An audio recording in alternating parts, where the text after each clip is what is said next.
Hello மக்கள்களை, Theni மாவட்டம் சின்னமனூர்லேருந்து உங்கள் auto Zubair என் மையம் பேசுகிறார் மக்களே. பாருங்கள் மக்கள்களே. ஹலோ மக்கள்களே, தேனி மாவட்ட சின்னமனூருக்கும் உங்கள் ரியோ ஹம்சா மக்கள்களே. அக்கினா மரியாதைக்குரியவர் பேசியிருக்கிறார். தமிழ்நாட்டினுடைய மாண்புமிகு எதிர்க்கட்சி தலைவரை பற்றி, எதிர்க்கட்சி தலைவர் உதயநிதியை பற்றி என்ன பேசியிருக்கார் என்று தெரியுமா? உதயநிதி என்ன பெரிய சுதந்திர போராட்ட தியாகியா என்று. சுதந்திர போராட்ட தியாகியா என்று. ஆமாம், அவர் சுதந்திர போராட்ட தியாகி இல்லை. ஏனென்றால் அப்போது அவர் பிறக்கவில்லை.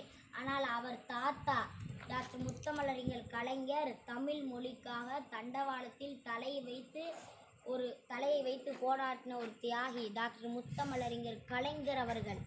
அது மட்டும் இல்லை, அவர் அப்பா முத்துவேல் கருணாநிதி ஸ்டாலின் அவர்கள் அப்பவே மிசா கடுமையான ஒரு வருடம் சித்திரவதையை அனுபவித்தவர் எங்கள் கழக தலைவர் முத்துவேல் கருணாநிதி ஸ்டாலின் அவர்கள்.